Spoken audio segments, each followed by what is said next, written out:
é que o mais importante na organização ou na empresa, independentemente do tamanho, é a capacidade da liderança mudar as velas à mudança dos ventos. Ou seja, nós continuamos trabalhando para chegar do ponto A ao ponto B, o percurso vai ser diferente, né?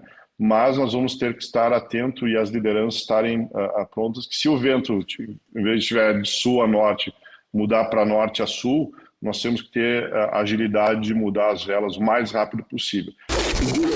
This is Growthaholics.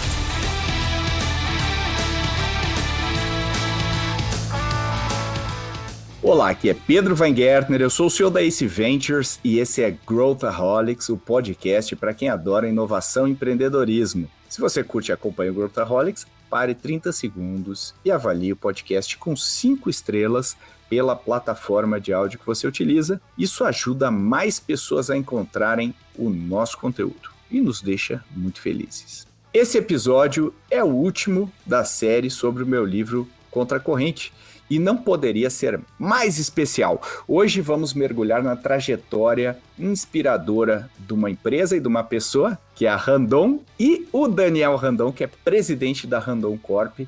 Desde 2019 ele está à frente dessa empresa, que tem uma história de 75 anos, com vários produtos e soluções e uma trajetória extremamente inovadora. E o Daniel é uma referência quando a gente fala de gestão da mudança, de transformação e de criação de valor no negócio. No Contra a Corrente eu falo muito sobre agir sem esperar o momento perfeito. E eu trago o ponto de vista do Daniel de uma maneira muito interessante para entender como ele toma decisões, como o pai dele, Raul, tomava decisões na empresa em tempos de incerteza e como ele trabalha a cultura e as pessoas da empresa. Eu acho que tem muitos aprendizados nesse episódio e muita inspiração para empreendedores que navegam, como sempre, em cenários desafiadores. E agora você também pode sugerir outras histórias que você gostaria de ouvir aqui no Growthaholics. A gente tem o link na descrição desse episódio, onde você pode deixar uma sugestão de convidado ou de história ou de assunto para esse podcast. A gente quer saber quem você quer ouvir e a gente vai atrás. Prometo. Participe e continue acompanhando o nosso conteúdo. Bora lá! Hoje a gente tem um episódio muito especial. Estou aqui com um cara que eu admiro demais, acompanho a trajetória dessa empresa aí desde que eu nasci, né? Basicamente é um orgulho aí para todos nós gaúchos aqui, tudo que a história aí que está por trás dela, e eu tenho o privilégio de estar falando com um cara que tem uma cabeça super inovadora, continua levando o legado para frente e hoje está à frente da Randon Corp, que é o Daniel Randon, que carrega, inclusive, o sobrenome aí da empresa. A gente vai falar um pouco sobre isso. Seja muito bem-vindo, Daniel. Tudo bem, Pedro? Obrigado e um prazer estar fazendo esse podcast. E a Randon Corp tem sua história, completando esse ano 75 anos, né? Através do meu pai e meu tio que iniciaram os fundadores, mas uma história que nós chegamos até aqui por causa das parcerias e dos parceiros, além dos nossos clientes, colaboradores, acionistas, a sociedade e os próprios fornecedores. E vale destacar que o Pedro fez parte aí, principalmente da nossa transformação digital, né, Pedro, dos últimos 7 anos.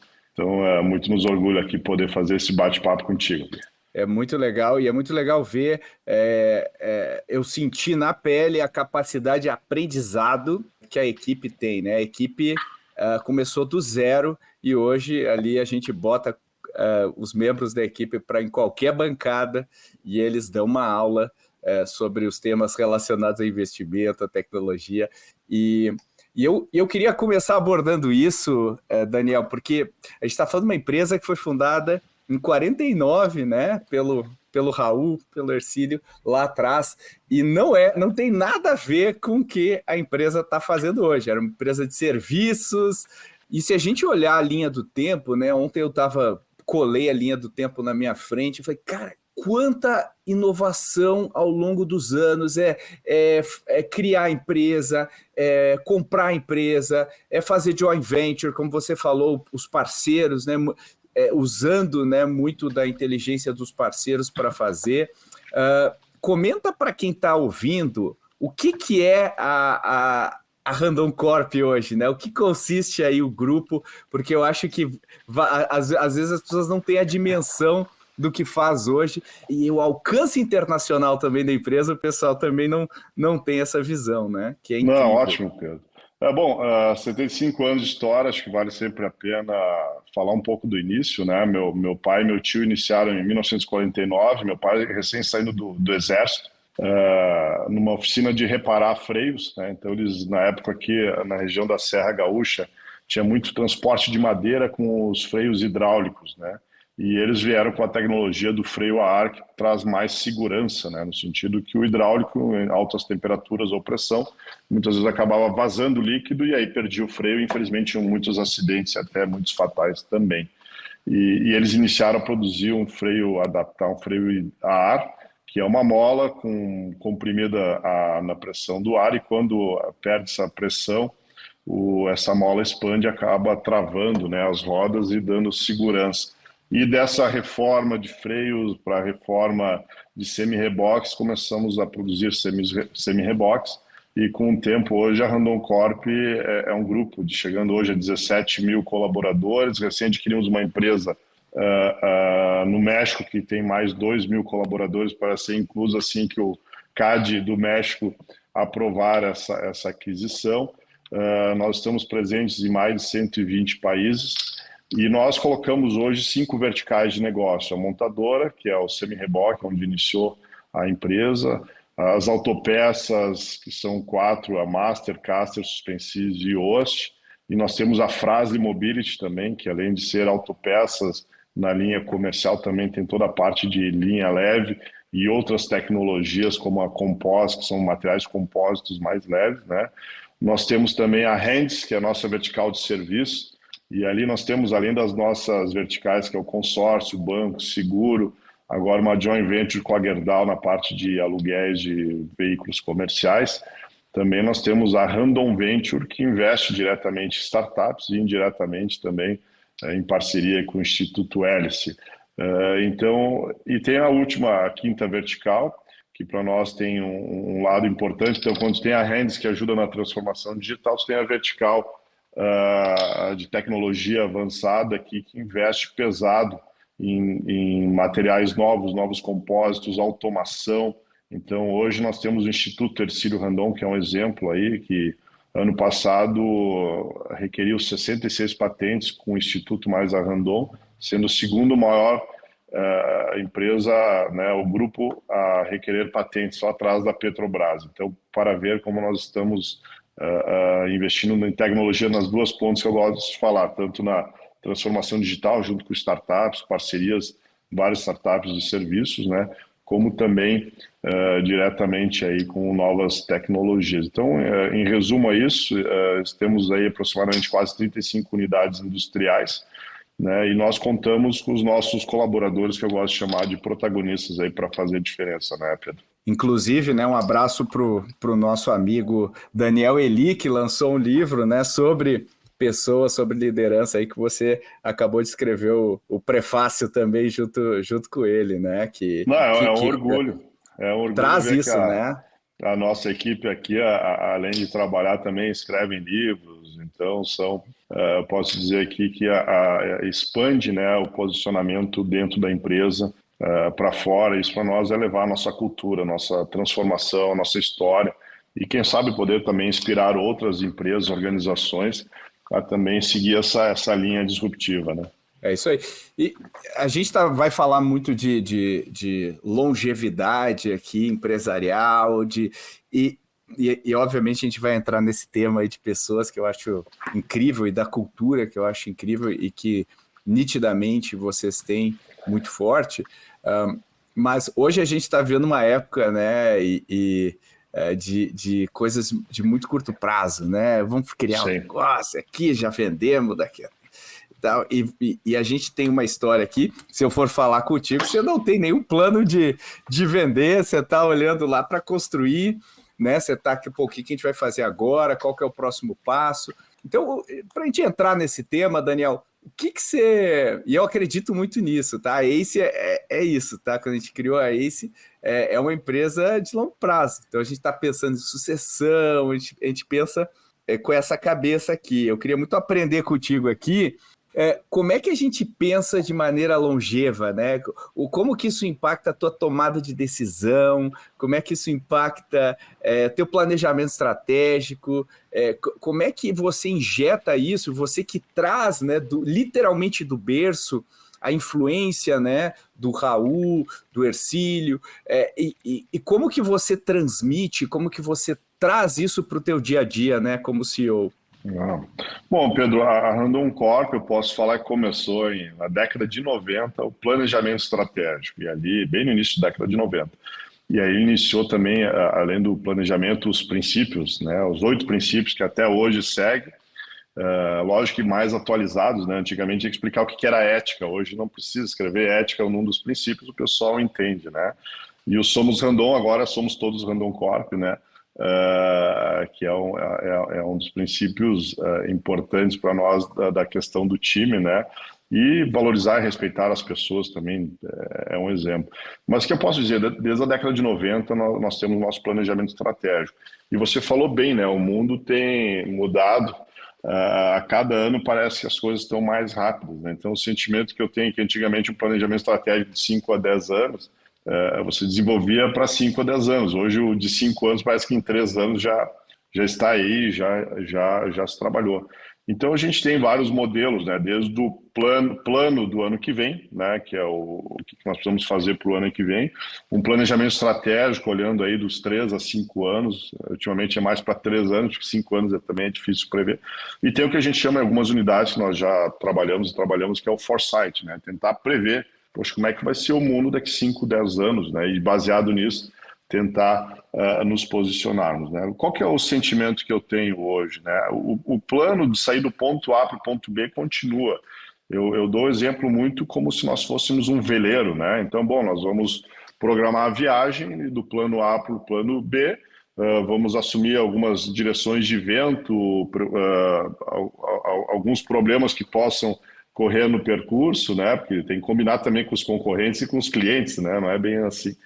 E hoje a gente depende cada vez mais de questões macroeconômicas e políticas, ou como nós tivemos a pandemia, ou as próprias inundações aqui no estado do Rio Grande do Sul, são coisas totalmente inesperadas e nós temos que estar prontos para lidar. Então, o que a gente vê é que o mais importante na organização, na empresa, independentemente do tamanho, é a capacidade da liderança mudar as velas à mudança dos ventos, ou seja, nós continuamos trabalhando para chegar do ponto A ao ponto B, o percurso vai ser diferente, né? Mas nós vamos ter que estar atento e as lideranças estarem prontas, que se o vento, em vez de estiver de sul a norte, mudar para norte a sul, nós temos que ter a agilidade de mudar as velas o mais rápido possível.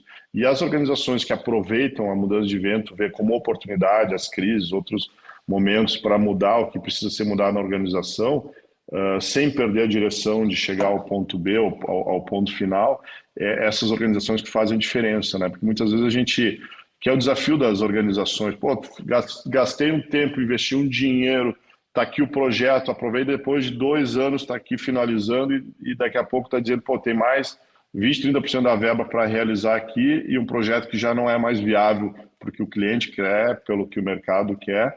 Então, outro comentário, né? A gente tem que olhar as coisas como o maior investimento que tu tem numa empresa não é só o dinheiro, mas o maior mesmo são o tempo das pessoas. Então, se tiver que parar um projeto mesmo que lá atrás se aprovou por N motivos, a liderança tem que ter essa capacidade de levar para cima na governança e tomar essa decisão. Então, essa é a minha visão. O planejamento continua de outras formas, né? O SWOT análise, praticamente, aí eles falam que é uma coisa que estava lá no livro da Arte da Guerra, né? Se fosse ver, e ainda se utiliza, e nós utilizamos aqui no planejamento estratégico, e é feita, é importante, por várias mãos, várias lideranças, né? Do dia a dia como planejamento. Mas o mais importante são as lideranças terem a capacidade de entender as mudanças do cenário e dos ventos e adequar as velas da organização para isso, né? Isso é uma coisa que Fácil falar, difícil fazer, né, Daniel? Porque Sim. ninguém quer, como você bem mencionou, ninguém quer matar um projeto que trabalhou o ano inteiro, né? Assim, ou seja, é um negócio que é aquela falácia do custo afundado, né? Esse não volta mais, dinheiro não volta mais, então a Não. gente tem que olhar para frente. Como é que você lida com o que a maior parte das empresas fala que é o erro, né? Mas eu acho que é o aprendizado e essa maleabilidade, essa adaptabilidade, né, que você menciona. Como é que você lida isso do ponto de vista de cultura e tomada de decisão? Porque eu tenho certeza que numa trajetória aí de 75 anos, certamente vocês cometeram né, o que seriam clássicos erros, né, ao longo disso. Como é que a gente lida Não, com isso? com certeza. Eu acho que o mais importante, né, é sempre que as lideranças, as pessoas, a gente tem a capacidade de delegar também, né, e ouvir mais. Então, acho que a capacidade de buscar informações, o quanto mais estar adaptado, isso é importante. Agora, o erro, por exemplo, é tentar fazer pivotar, pegar um projeto mais simples, algo menor, testar, não ter medo. No nosso caso da transformação digital foi isso, né? Nós pegamos 3 colegas e colocamos num coworking e iniciamos alguns projetos que saberíamos, vamos testar aqui numa empresa, numa área, numa organização, e que nós sabemos que tem impactos menores e caso não dê, porque sempre qualquer novo projeto ele nunca vai sair 100% do plano, né? Então sempre vão ter alguns erros, algumas melhorias a serem realizadas, e por isso que é importante as empresas terem esse espaço, né?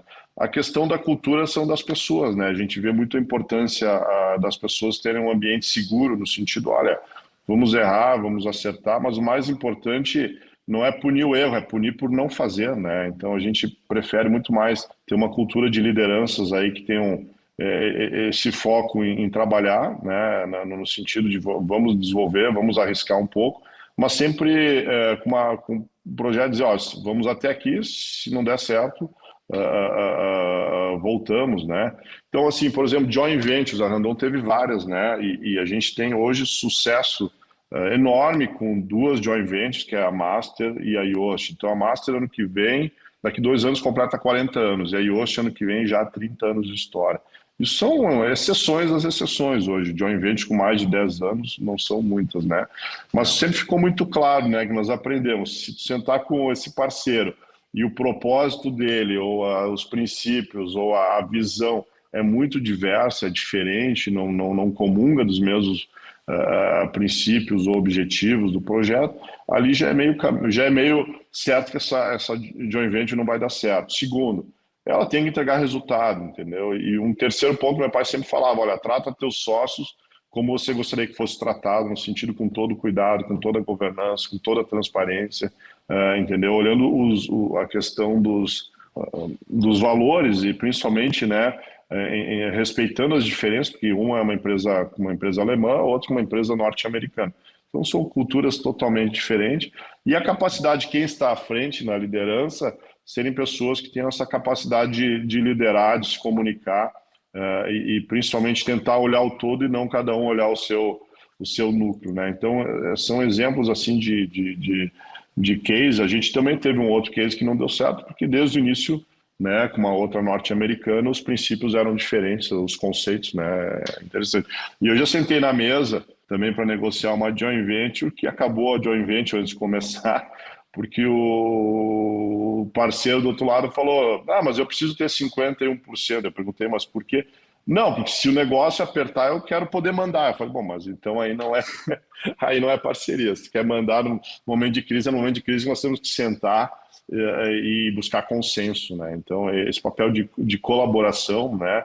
Então, assim, resumindo aqui na Randon Corp, a nossa experiência da transformação digital em 2017 foi importante, primeiro pela crise que o país estava passando, o próprio nosso setor, e eu acho que 3 pontos fundamentais ali ajudaram. Uma foi a mudança de mindset da liderança, né, de conversar com outras empresas, com aceleradora, com startups e num ambiente seguro e conversar e trocar informação.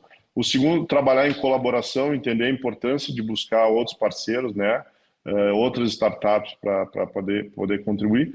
E um terceiro ponto é a parte que nós chamamos o protagonismo das pessoas, no sentido de ter pessoas, né, tanto na questão de treinamento, mas delegar para as pessoas e acreditar que as pessoas possam errar. Então, essa cultura é uma cultura que tem que ser vista, né, como inovação. Tem que ser ambientes seguros para as pessoas poderem tentar fazer diferente, errar. E tem um outro ponto que é importante aqui que nós colocamos, por exemplo, quando a gente chama, olha, a nossa ambição ESG, nós queremos reduzir em 40% das emissões de gás com efeito estufa até 2030. Então, para fazer isso, as pessoas têm que pensar diferente, entendeu? Não adianta fazer da mesma forma para ter resultados diferentes, e é possível, sim, com investimento em tecnologia, com novos parceiros, novas visões de materiais e desenvolvimentos diferentes. Então, nós começamos hoje a desenvolver vários projetos que contribuem para a redução e até olhando um payback positivo, ou seja, agregando valor para o negócio, né? Não olhando como custo, mas sim como oportunidade de negócio e até parcerias com o cliente, que é o exemplo do nosso eixo regenerativo elétrico. Hoje nós já temos um dos nossos clientes né, que tem aí, já adquiriu 12 conjuntos, né, e está colocando seus semi-reboques e até num caminhão também, nessa visão, né, de poder contribuir de uma forma diferente, tendo na ponta o cliente dele, né, que aceita também ter um caminhão e um semi-reboque que gera menos emissões, ou seja, impacta positivamente, e com certeza esse cliente na ponta também tem os objetivos dele de redução de carbono, e até ver a oportunidade do crédito de carbono ser utilizado na empresa, né, também. Eu acho muito interessante. Você descreveu vários cenários aqui, mas uma coisa que você falou há pouco é em relação à crise, né? Você falou, a gente passou por uma crise, e a crise você pode enxergar de várias formas, você pode olhar e entrar num espiral derrotista, você pode entender e aproveitar, e vocês já passaram em 75, não tem como não ter passado por várias crises, né? E eu vejo muita gente que fala, não, olha, Daniel, agora não vou me arriscar, não vou empreender, porque a gente está numa crise, entendeu? E aí eu vou esperar passar a crise. Como enxergar isso, Daniel? Como pensar sobre isso? Como pensar sobre a crise? Não, a preocupação maior, lógico, da pessoa empreender na hora da crise é aquele receio, né? Bom, na hora da crise os juros são altos, dinheiro é escasso, né? Então tem esses pontos que preocupam, né? Mas também, ao outro lado, na crise é que começam a surgir outras oportunidades, né, de negócio. Então, por exemplo, a gente viu, né, na pandemia o Zoom. O que era o Zoom? Ninguém conhecia antes da pandemia, né, como ferramenta. E daqui a pouco virou uma empresa de bilhões de dólares, né, entendeu? Assim, nós mesmo na época nós estávamos já com alguns pilotos em 2019 de home office, né, testando. No início da pandemia aqui, em 2 dias, nós colocamos quase 1.000 pessoas em home office, dos nossos colegas do administrativo indiretos da empresa. Mas porque nós já tínhamos um piloto, né? Então, esses momentos... Então, por exemplo, hoje, quando tu olha ESG, alguns podem olhar, poxa, é um custo, né? Por outro lado, tem clientes que estão buscando, precisam no mundo crédito de carbono. Quando tu vai fazer uma pegada de carbono, entender na tua cadeia, alguém tem que desenvolver um software, alguém tem que se especializar nisso, alguém tem que criar uma consultoria. Então, todas as mudanças que ocorrem, surgem novas oportunidades, até porque a gente percebe na ponta o cliente começa a demandar coisas que antes não demandava. Então, assim, eu sei que, lógico, tem um receio na crise, né, de fazer diferente, mas ali é o momento de nós mesmos fazer aquela questão, puxa, o que a gente pode fazer diferente internamente, entregar mais, de uma forma mais competitiva, e ali é nesse momento que tu tem que arrumar a casa também e ver outras alternativas, né, tanto na parte cultura organizacional da empresa, ver se você está no caminho certo mesmo, com o propósito da empresa, com a visão de negócio da empresa, né, para onde tem que focar, né, a tua vela, né, qual que é a posição do vento atual. Então, são oportunidades e é na hora da crise que as pessoas... eu sei que o medo é normal, né, toda mudança tem um receio, mas é nesse momento que as pessoas têm que olhar para as suas organizações e tentar ver que novas oportunidades aparecem, né? Então a gente e tem que cuidar, porque nós mesmos como pessoas ou empresários, eu tive uma cadeira na universidade que era sobre managerial making decision, acho que era essa expressão, era esse título. E normalmente a gente age, né, pelas informações das últimas notícias, né? Então o professor dava um exemplo, né, que esse aluno dele ia para uma viagem para a Ásia e teve na época uma pandemia na Ásia, isso faz muito tempo, né? E aí ele falou com a família, não vou para lá que eu vou correr risco de vida, né? Daí ele pegou o carro dele, saiu de Chicago até Orlando com a família e voltou, né?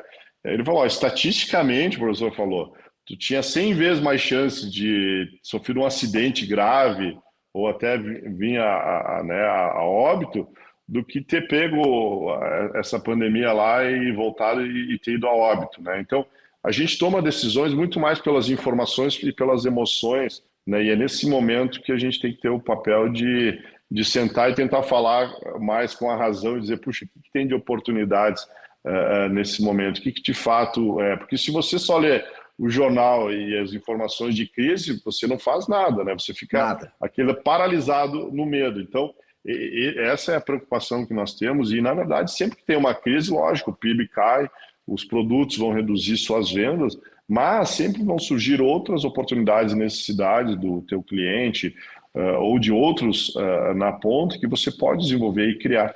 Então, é nesse momento que é importante. No caso nosso, 2015, 2016, foi uma crise, nós tínhamos que tomar ações muito duras na questão de redução da estrutura, revisitar alguns conceitos, né? E, mas por que a gente faz isso, né? Não tem mais porque a gente sempre fez, não, vamos pensar diferente. Então, não tinha nada que não pudesse fazer diferente e é nesse momento que a empresa tem que tomar as decisões, mas se possível, eu falo muitas vezes, se não precisa esperar a crise, daqui a pouco cria uma pequena crise ou cria uma ambição, né? Nós criamos nosso propósito, vamos conectar pessoas e riquezas gerando prosperidade. É muito mais que somente soluções para o transporte, né? E quando nós colocamos a nossa ambição 2025, nós queremos duplicar o número de lideranças femininas, nós queremos zerar, né, produtos colocados em aterro e ter 100% dos nossos efluentes reciclados e chegar a 2030 reduzindo em 40% as emissões de gás com efeito estufa. Nós colocamos desafios para o pessoal falar no planejamento, falar no dia a dia, entendeu? Então, quando a pessoa cria um projeto, a primeira coisa é ele falar, está dentro do nosso propósito, conectar pessoas, riquezas, gerando prosperidade. Aí, esses tempos, eles desenvolveram com uma startup, né, no nosso projeto de nano nióbio, um cosmético. Aí foi uma cosmética que a Randon Corp teve, não, vamos usar isso, que é uma maneira com o nano nióbio ajudar na proteção do soldador contra os raios, né, de solda. Então, se tiver alguma área exposta, ou mesmo coloca, normalmente tem sempre os EPIs, mas daqui a pouco pode ficar um EPI descoberto, então já usa isso aí para testar e é um exemplo do que surgiu, né? E hoje nós estamos aí trabalhando com uma das globais na parte de cosméticos nesse projeto para tentar validar não parte de solda, mas para os cosméticos mesmo, né? Então, mas é um exemplo que surgiu e aí, o pessoal perguntar, mas isso aí tem a ver com soluções de transporte? Não, mas tem nosso propósito de conectar pessoas e riquezas gerando prosperidade. E o nosso colaborador é o nosso protagonista, vamos fazer o melhor que nós pudermos aqui para ajudá-lo, né? Mas são tecnologias, e se nós pudermos vender esse compósito, né, esse material de nano nióbio para uma empresa de cosméticos, é um business, é uma oportunidade também que nós vamos fazer. Eu acho, você falou muita coisa legal aqui, uma delas me chama bastante atenção, né, outro dia eu estava vendo um autor inglês falando sobre a excessiva racionalidade que a gente coloca nos negócios, né? Que o negócio não... Se você só colocar racionalidade, a empresa não precisa de você, ela precisa do ChatGPT, né? E o ChatGPT toma todas as decisões. Não, até tô falando isso, desculpa interromper, eu sempre lembro, né? Porque meu pai tinha um DNA de empreendedorismo, assim, muito além, né? Ele não conseguiu estudar até o ensino médio, mas tinha capacidade, né? E aí eu fiz um MBA com formação em administração em geral e finanças, e aí ele estava investindo em um outro negócio fora da empresa aqui. Eu falei, pai, mas eu não vejo o retorno, né? Todo como financeiro, tentando explicar. E ele falou, se eu fosse atrás dos meus financeiros, não tinha feito a metade do que eu fiz. Então, assim, sem dúvida, não é desrespeitar, mas a questão da visão empreendedora vai muito mais que além de números, vai num propósito, vai em princípios. Então, isso assim, aprendi depois, não do MBA, mas depois da conversa que eu tive com o pai, da importância Mas é também isso. de certos negócios, está muito aquém, né, da questão de números, porque os números têm muitas variáveis, né, num cenário que é difícil de controlar.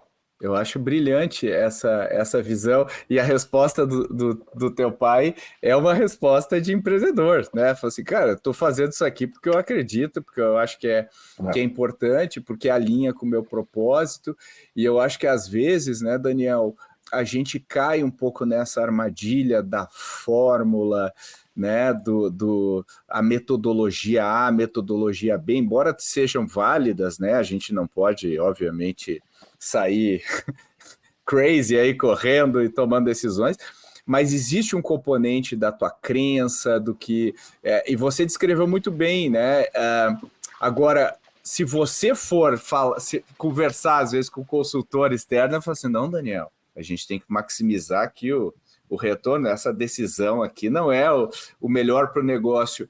E os empreendedores, no geral, recebem, né? E você ainda é um preço de capital aberto, o investidor lá questiona isso, questiona aquilo, você tem que se posicionar. Então, assim, como lidar com todo esse ruído ao teu redor quando você tem essa espinha dorsal, digamos assim, de valores, princípios, onde você quer chegar? Como equilibrar isso? Eu acho que primeiro a Randon Corp, além da cultura, sempre olhando o longo prazo, que é a história dela, nós contamos com as lideranças aqui, né? Então, eu vejo assim que os nossos diretores, né, o C-Level aqui, são pessoas que têm essa visão muito clara de muito mais de longo prazo. Isso para nós contribui, né? E como acionista, porque ok, estou como presidente da Randon Corp, mas também como acionista, e aí eu conto aqui com meus dois irmãos Alexandre e Davi, que estão no conselho, tenho sempre essa preocupação muito mais no longo prazo do que somente no curto prazo. Isso contribui para nós, né, no nosso diálogo. Então, quando nós falamos nosso relatório de sustentabilidade, nós divulgamos uma vez por ano, né, e colocamos aí, olha, como é que estão as nossas ambições, como é que nós estamos progredindo, né? E quando nós colocamos também o resultado para os investidores, sem dúvida, é importante o valor da ação, é importante o lucro da empresa, né, o crescimento dela. Então nós tentamos sempre mostrar o todo e mostrar como ela tem evoluído nos últimos anos em tecnologia e outros pontos e valor agregado, que tem muita oportunidade de valor, porque até assim o próprio acionista, ele não olha o valor da ação somente pelo resultado do último mês, ele olha muito mais pela expectativa, né, do que a empresa pode entregar no médio e longo prazo. Então, muitas vezes os acionistas, tanto que uma informação às vezes, né, e uma das coisas que eu reforço também, importante da questão atual, né, da marca e reputação. Então, antigamente as empresas quebravam somente pela falta de caixa, hoje também pela falta de reputação as empresas quebram, né? Então, o mundo está muito mais exigente, quer dizer, essa visão de um crescimento sustentável ela é importante para as empresas, porque aí daqui a pouco qualquer coisa que tu fizer que não é correto ou que tu mostra uma imagem negativa, você é impactado negativamente pelo teu cliente, que começa a ver teu produto com menos valor, pela sociedade, próprios fornecedores também, né? Os bancos, então, né? Hoje os bancos, alguns financiamentos, nós fizemos um agora com o IFC de 10 anos, para a Randon Corp e para a Fras Mobility, onde nós conseguimos, além do longo prazo desse financiamento, ter um desconto da dívida caso nós cumprimos as metas nossas ESG, que já são públicas, né? Então, isso para nós é um orgulho, porque a FC é um carimbo muito forte como divulgação, como marca, mas eu acho que o mais importante é isso, para a empresa, às vezes por trimestre, às vezes pode dar um resultado não muito bom, ter a tranquilidade, ser transparente, né, cuidar com a governança que nós estamos fazendo, e dar bem tranquilidade para os acionistas, porque aí nós temos acionistas diversos, né? Nós temos até 20% são estrangeiros, muitos deles às vezes fundos de pensão, que eles acreditam muito no longo prazo. Então o mais importante é essa transparência com os stakeholders, né? Nós temos agora em outubro aqui o encontro de fornecedores, onde é sempre importante deixar muito claro como é que nós estamos caminhando, da necessidade da parceria, né, de todos os stakeholders, mas é sempre um desafio, sem dúvida, as empresas olhar muito mais o longo prazo, mas eu conto muito com as lideranças aqui, a liderança do Sérgio Carvalho, do Cileva, aqui, todos os nossos colegas, são pessoas que, na minha opinião, têm mostrado isso. E a própria remuneração, muitas vezes, além do ICP, a gente tem nesse nível o ILP, que são 3 anos, até que impacta na questão de ações, mas principalmente valor agregado do longo prazo, né? Então, e no final do dia, né, o famoso walk the talk, né? Então, o que você fala, você tem que mostrar no dia a dia, né? Então, se fizer qualquer coisa, né, ou dar sinais diferentes do que tu fala, aí não funciona. Então, a gente tem bem tranquilidade que a Randon Corp tem criado valor, crescido, né? E alguns projetos são de longo prazo, né? Quando nós falamos aí investimento de 200 milhões, né, em pesquisa e desenvolvimento no último ano, com 66 patentes, alguns são o próprio desenvolvimento da tecnologia de transformar micro, nióbio em nano, são potenciais enormes no médio e longo prazo. Então, no curto prazo, a gente sabe que não vai aparecer no nosso balanço, e o desafio das nossas lideranças aqui é nós continuarmos trabalhando para trazer esse valor agregado. E aí nós contamos aí com a parceria aí de vários parceiros, stakeholders e os próprios acionistas que apoiam também esses projetos. Né? Daniel, vamos entrar nesse tema que você falou várias vezes aqui, que é gente. Eu costumo dizer que coletivo de gente é a cultura, né? Ou seja, as pessoas trabalhando de maneira coesa.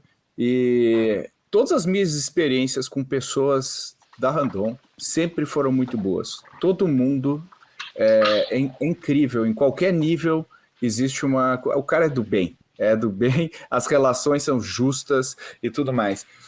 Para quem está ouvindo aqui, tem muito empreendedor ouvindo, chegar nisso não é mole, não é fácil chegar nisso. Você precisa...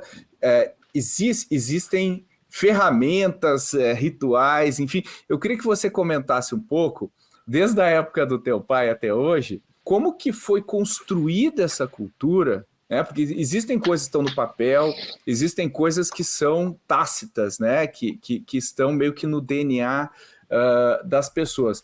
E a tua agenda, né, Daniel, como CEO, onde que você investe, né, quando você fala de criação de cultura, de desenvolvimento, e não só isso, mas a adaptação da cultura ao longo do tempo, porque a empresa vai precisar olhando para o futuro, né? Você falou da transformação digital, de entrar nesse outro mundo, e eu sei que teve um esforço nessa direção para trazer esse aspecto, né? Ou fortalecer determinadas coisas. Comenta um pouco como é que você pensa sobre isso e como é que você pensa, no geral, aí, sobre gente. As lideranças têm mudado muito, né? A questão do que é um chefe e o que é um líder, né? E o exemplo eu vejo do meu pai, ele sempre teve esse papel de um líder inspirador, né? Porque o propósito dele era muito maior que somente produzir semi-reboques. Então ele teve esse papel importante dentro da empresa, inspirando dentro da comunidade também, através das associações, do jeito que ele assumiu, e até dos projetos sociais, muito forte, né? Então ele sempre se mostrou que o que ele podia usar a empresa como uma ferramenta também de um crescimento e gerando valor para o todo, isso tem sido importante.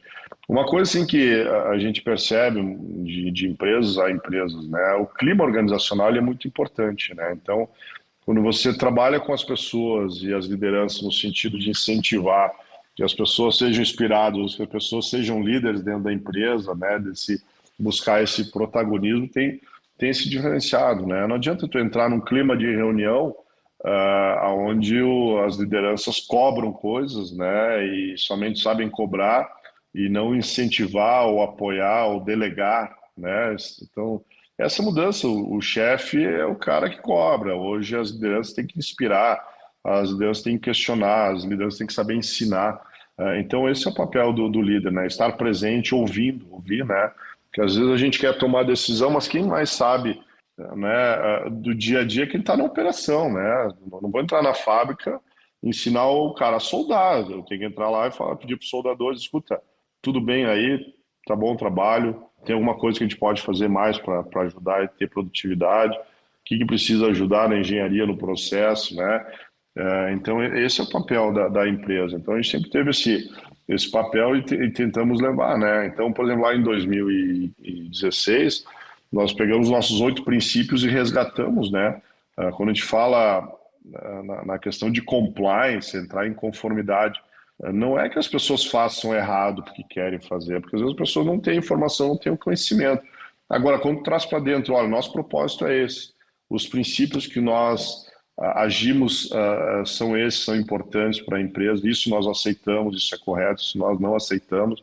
Isso é importante reforçar, e as lideranças têm que fazer esse papel também, para que a pessoa se sinta tranquila e segura de poder fazer, não, olha, né, as lideranças da empresa falam que nós temos que ir por esse caminho, vamos trabalhar, né, ter uma visão clara, tem desafios, tem metas, né, e deixar as pessoas compartilhar, né. Eu acho que nós melhoramos muito também na visão do aprendizado, né, hoje o aprendizado está muito mais das pessoas buscarem esse aprendizado online, através das ferramentas, investimos os cursos, como o próprio Senex, é um exemplo, que voltamos agora, ainda com parceria com o MIT, no sentido, não é só conhecimento técnico, é fácil, difícil é o comportamental. Então, esse papel ele é importante, né? Ter essa abertura à experimentação também, né? A gente vê o que é permitido, os colaboradores explorem novas ideias, sem medo de falhar, isso tem sido importante. E a colaboração, né? Esse trabalho de trabalhar em equipe, diverso. E nos últimos anos, assim, essa cultura, né? No momento que a gente compra empresas também do exterior, né? A questão de diversidade e inclusão também, com grupos de afinidades, que é importante também. Então a gente tem que, eu falo, a gente não tem que excluir ninguém, a gente tem que saber incluir as pessoas, apoiar, né? E confiar, né? Acho que essa é a palavra certa que as lideranças transmitem para baixo. E saber reconhecer, né? Que não é só o financeiro. A própria revista Exame das Melhores, né? Historicamente, a média das empresas, a primeira questão da pessoa estar na empresa ou gostar da empresa era a oportunidade de crescimento. A segunda, o ambiente de trabalho, né, de valorização, tudo. E salário, em geral, a remuneração, reconhecimento pela parte salarial, era terceiro lugar. Lógico, tem empresas que fazem o contrário, elas atraem pela questão, não, pago melhor salário, aqui é mais duro, mas isso não adianta, né? Hoje a gente fala muito que as pessoas, nós temos que cuidar das pessoas, tem a questão do estresse, tem a questão do burnout, né? E a gente tem pressões, e às vezes as pressões não são só dentro da empresa, é na família, na sociedade, e que a gente tem que estar monitorando e acompanhando. Então, é um papel de... São várias ações aqui, mas eu acho que vem muito assim dos valores, princípios, que a empresa sempre se cuidou, se preocupou em cuidar com o meio ambiente, com o social, com as pessoas, né? A gente fala que é a família nossa, né? Então, quem trabalha aqui é uma família que muitas vezes dedica mais tempo na atividade do seu trabalho do que junto com seus familiares, né? Então nós temos que estar muito próximo, né? E essas questões de valores, né? Eu acho que são importantes. A empresa, eu falo assim, nós nascemos com valores e princípios, nós podemos mudar muitas coisas, mas os valores são os mesmos e os princípios só se adequam talvez na semântica, né? Na escrita, mas a visão é clara, né? E outros projetos, assim, a gente vê valorização também, né? A gente tem o Prêmio Hercílio Randon, que é um prêmio legal. Antigamente era inovação em processo e produto. Hoje tem 7 áreas diferentes, né? Tem a área do meio ambiente, a área social. Então tem que buscar outras alternativas, né? Então, mas em geral é isso. Eu acho que é um ambiente onde tem que deixar as pessoas crescerem, verem como oportunidade. A gente tenta sempre desenvolver as pessoas internamente, né? No sentido de crescer as lideranças, né? Mas um ambiente que as pessoas sintam que é agradável. E aí é o walk the talk de novo, né? O papel das lideranças em dar o exemplo, em inspirar, em estarem próximas das pessoas, né? E respeitar as diferenças e saber ouvir as pessoas, principalmente, né? E você como líder, né, acaba tendo que muitas vezes fazer esse papel de decodificar para a tua equipe. Pessoal, deixa eu explicar para vocês isso aqui, né? Isso aqui é importante. Por que é importante? Isso que se conecta com... Eu acho que é um papel que às vezes o pessoal não quer liderar no final, né? E o papel vai além da empresa. Então, no meu caso, hoje eu estou como presidente do Conselho do Transform RS, que é um hub, né, que a gente quer desenvolver e transformar o nosso estado do Rio Grande do Sul nessa visão colaborativa com vários empresários, né? O próprio Movimento Brasil Competitivo com o Dr. Jorge, que eu participo, né?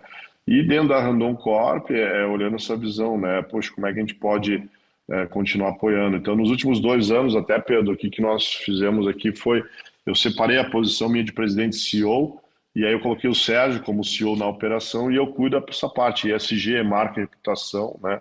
a parte também institucional, tanto com clientes e governo, que ele é importante, né? Então, ter mais tempo também e mais tempo para fazer esse podcast também, falar com outras pessoas, aprender e trazer outras ideias para dentro. Eu tenho participado, a gente está muito forte em Davos, né?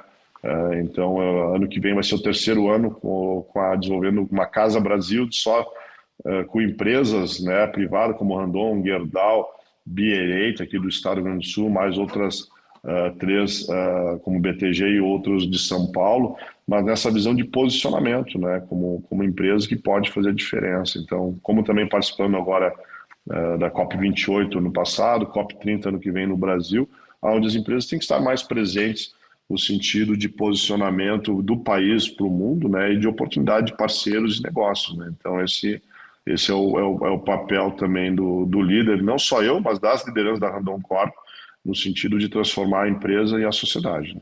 Muito legal, Daniel. Super inspirador ouvir isso. Daniel, para finalizar aqui, a gente sempre pede para os nossos convidados falarem o que está inspirando você no momento, né? Pode ser um livro que você está lendo, pode ser um filme que você viu, um documentário, qualquer coisa. O que está inspirando você agora? O que você está empolgado quando você fala sobre o tema, né? Divide aí com a gente o que está na tua cabeça agora. Pois é, assim como oportunidade de negócio, a gente sempre fica inspirado ali, quando eu comentei ali da questões das tecnologias disruptivas que a Randon Corp está fazendo, né? Então, nós tivemos agora em Hannover, na Alemanha, com o nosso eixo regenerativo elétrico, e ali ele reduz de até 25%, dependendo do trajeto, né? E legal porque é o único que hoje está no mercado homologado, andando, né, na nossa América do Sul aqui, e tem sido um sucesso, e ele bate muito nessa parte. Eu acredito muito nessa oportunidade das melhorias, né, da redução das emissões de gás com efeito estufa e da melhoria de qualidade de vida em geral, né? E assim como o livro, até eu comecei agora a ler, que coincidentemente um amigo meu que é médico me deu um livro e minha irmã ontem me entregou esse, só que em português. Eu li o primeiro capítulo, né, que é o Outline de Peter Attia e Bill Gifford, acho que é o nome, né? Então ele se refere aí para ter uma qualidade de vida, né, de longo prazo, aí os 4 principais cavaleiros que ele fala ali que tem que cuidar, né? Então ele fala a parte cardíaca, né, a parte, né, os desafios na questões do câncer, né, a parte neural também, né, da cabeça, e tem o quarto que tem que cuidar ali, que agora fugiu a palavra aqui, mas sem dúvida se refere a essa preocupação, né, com a saúde, porque a gente vê o desafio das pessoas, né? Como é que a gente pode ajudar os nossos colaboradores aí que estejam bem, saudáveis, né? O quarto era diabetes, então viu, a palavra veio. Então, assim, são exemplos de coisas, como é que nós podemos ajudar os nossos protagonistas a fazer a diferença, né? Então, eu me preocupo muito, assim, né? A gente fala muito em buscar o equilíbrio cada vez mais da saúde, do trabalho e a família, né? Então, fora da empresa também é um desafio enorme, mas a gente vê como é que a gente pode ajudar as pessoas a fazer a diferença, né? Viver mais, viver bem, né? A gente vê hoje as pessoas aí chegando aos 90, 100 anos e bem, né? Então, como é que nós podemos fazer mais? Essa é a nossa responsabilidade. Afinal, se a gente quer fazer diferença, a gente só faz com pessoas saudáveis, né? Que a gente tem que reforçar. Então, nessa parte de saúde é uma das coisas que me preocupa muito também, né? Porque a gente precisa que as pessoas estejam bem consigo mesmo, com suas famílias, com o seu meio ambiente, para que possa ser produtiva na empresa. Então, esse é um dos exemplos aí.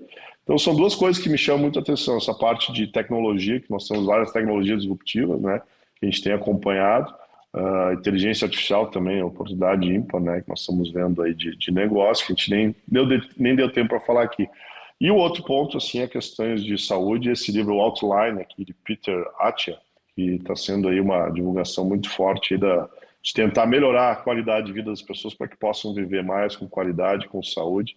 E é isso que nós precisamos de tudo, né, das nossas famílias, dos nossos colaboradores, amigos, que possam viver bem para poder, sem dúvida, entregar o seu propósito de uma forma construtiva e agregando valor para todos, né?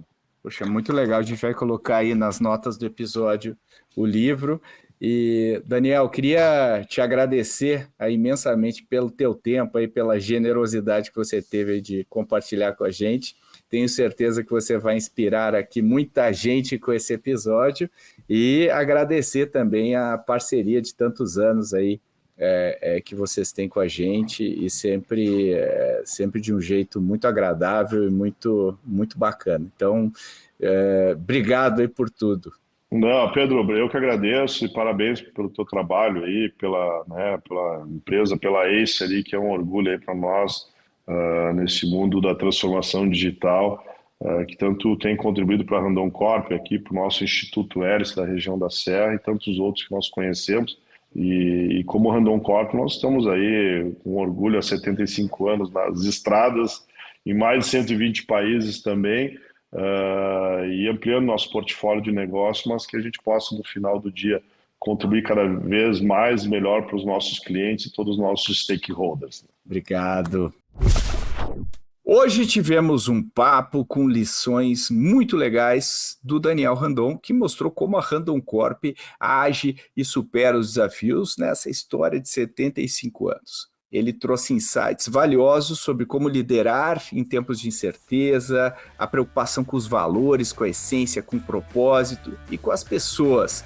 Eu acho que tem muita coisa aí que a gente consegue tirar. Muito obrigado pela sua audiência e até a próxima.